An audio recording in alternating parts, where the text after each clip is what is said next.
the financial capability to maintain a life that we think is livable. So he's in the streets panhandling potentially, or living in a homeless shelter hoping to get into a better situation. Guess what? The Census Bureau allows your state, county, or district allocates more funds so that guy can get affordable housing, or that woman can get affordable housing. He gets affordable housing. He's off the street. He's less likely to rob you, hurt a young person, or he'll get the mental assistance that he needs if he's not in a wayward way. Another thing, the Census Bureau. These roles are horrible. You didn't fill out the Census Bureau. And if you don't agree with me, I understand, but it's a reason that these things are happening. And that's what's not happening. You guys are not buying into the system. If you don't buy into the system, you can't expect the system to work for you. Rule number 2, as my man Ben echoed, we complain too much. No action. You feel like, oh, guess what? The Census Bureau is supposed to run through the end of the census taking is supposed to run through the end of October, especially if it was attempted to be extended through the end of November because of the COVID-19 situation, and you didn't have Census Bureau workers walking the streets doing what they were supposed to do. What was happening was this.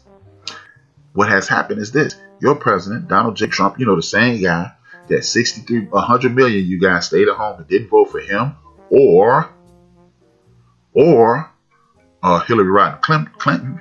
Y'all didn't vote for either one of them. And guess what? He's in play. And guess what? Now your community is underfunded. Going to a hospital. People laying in the hallways on beds due to this COVID-19 situation because the hospital does not have the funding to support the health needs of the people in your community. You didn't fill out the census. Those hospitals will not be getting an influx of money. You will not be getting the health care that you need, and more of your friends and family members can potentially die. This is what happens. This is what happens. And you didn't take the necessary steps, and now it's time to complain, right? Well, Rap, you told us to get people elected that you trust. I also told you to fill out the Census Bureau, and I've been saying this for the entire 2020. I've been saying this since January. And if you didn't do it, if anything goes wrong in your community, all you have to do next time you get something doesn't go right in your community that the government's supposed to handle and the funds should be allocated to you and yours, I'm gonna need you to go to the bathroom and look at the mirror and say, "You big dummy."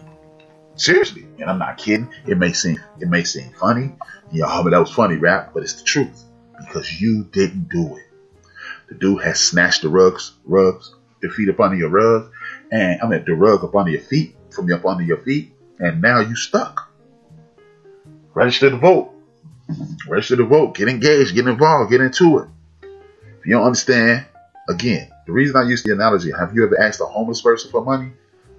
Because you can't take something from people that they don't have or something that a homeless man that's extremely valuable, because more than likely everything he's had has been stripped from him. People only take things that are valuable from you. You can't register to vote. I'm going to give you a perfect example. State of Virginia, their last day to register to vote was Wednesday. Guess what happened? The internet cord to the website to register to vote on the last day was cut. Why in the hell is everybody rushing to vote on the last day? Only God knows, but that's what happened. Now, they had an injunction put in to have it extended to Friday due to that technological glitch, so to speak. But look, who the hell is cutting the cord? Who the hell knows where the cords are? But those cords were taken, and people were potentially going to be left off the voting rolls. Now, what I want to know is why you wait till the last minute? 2 is, if vote is not important, why are they trying to strip you of it? There's a lot of people that sit around, sit on their ass, sit on their hands, and complain, man, that vote stuff ain't yada, yada, yada. You know what? Vote don't mean nothing if you voting for the same doofus. First of all, why is it that some people have been in office? Your neighborhood is horrible. The neighborhood you grew up in is horrible. And you've been voting for John Doe, the state rep, John Doe, the alderman, John Doe, the state senator, for the last 25 years. He been in that seat, or Jane Doe been in those seats all these years, and nothing has improved. So you mean to tell me you said in this community all this time, nobody has done anything for you, and you didn't even take the time to change it? Just hear yourself. But we complain and we complain. Oh man, have you ever gone to a city council meeting? Have you ever gone to a block club meeting?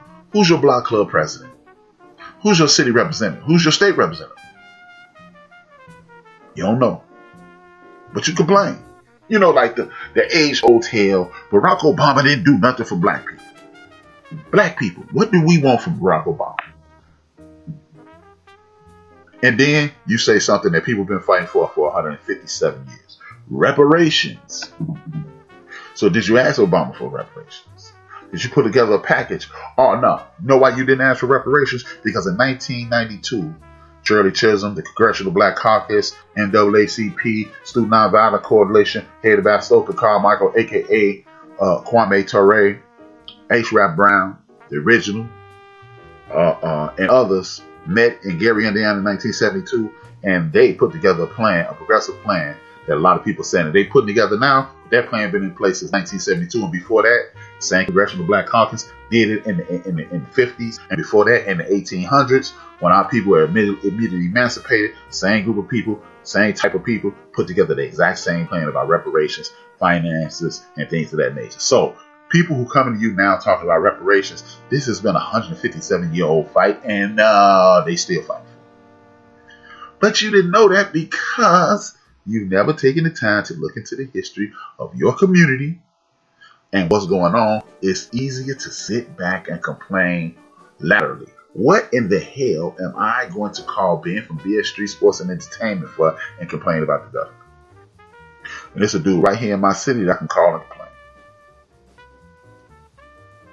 I can't stand his ass. I'm not going to say his name here, brother. I'd push him in the street if I could, but that's nothing. Walter Burnett, fuck that. I could call Walter Burnett and complain.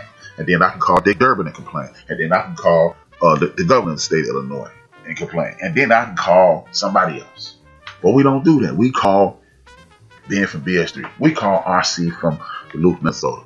RC from Minnesota, being from Texas. They can't help me. They cannot help me. But we do that. We do it all the time.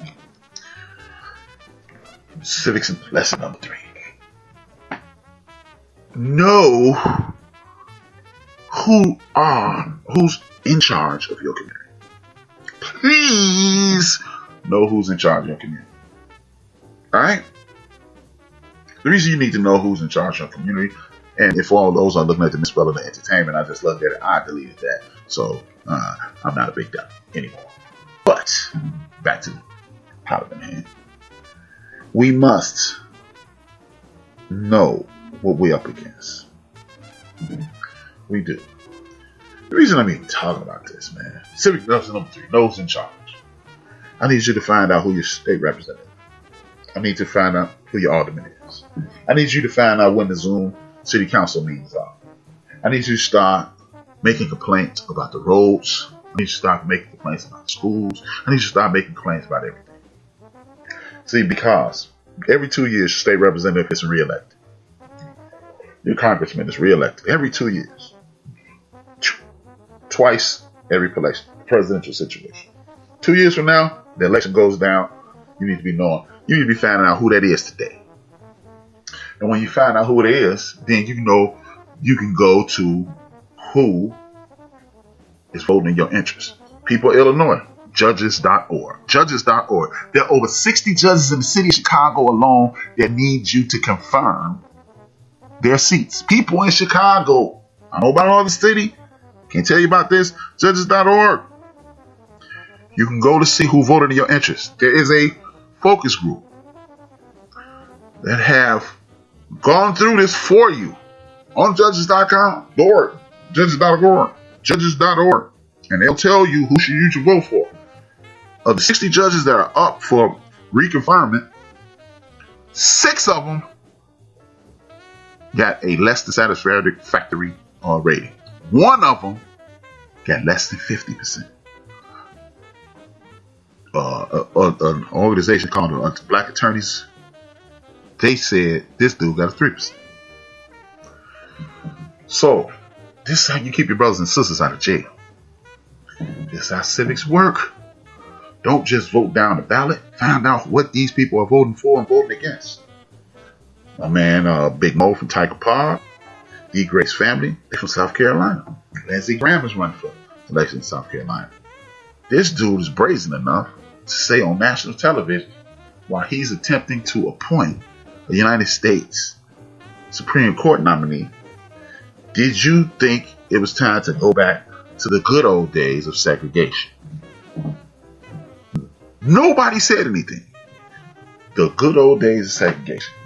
When you have someone who has the ability to appoint someone to the highest court in the land then, and they are brazen enough to make the statement, the good old days of segregation, basically put the colors back in place, you have a civic duty, a moral duty, and you are forced to put your best foot forward to get this dude out the way because he is a threat to your being. You got kids, you got grandkids, you got nieces, nephews, cousins.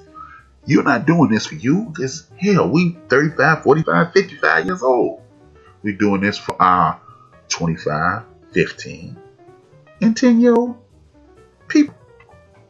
Because this dude has been on court 3 days longer than baseball been out.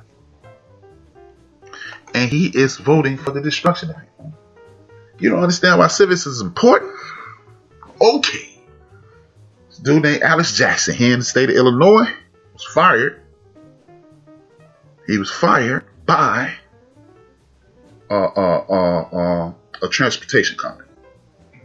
The lady, Amy Cohen or whatever her name is, I don't know her name.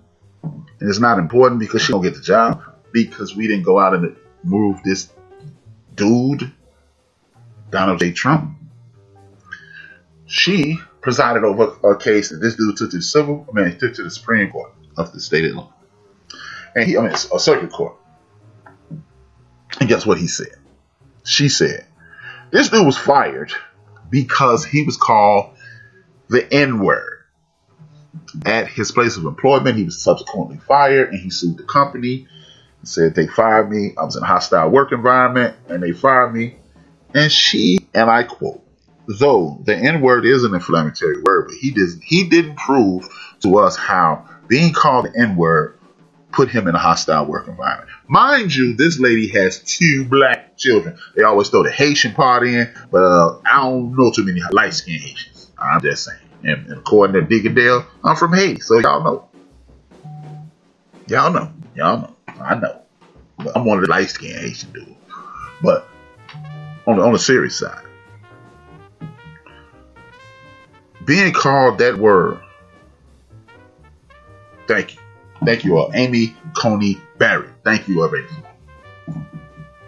How in the hell can you live in a world in which you can say being called nigga?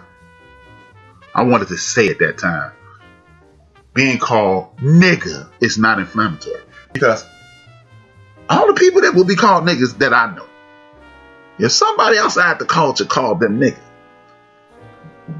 it's a hostile situation, let alone hostile work environment. If you call that word in public, you are going to be ready to be, there's going to be some hostility.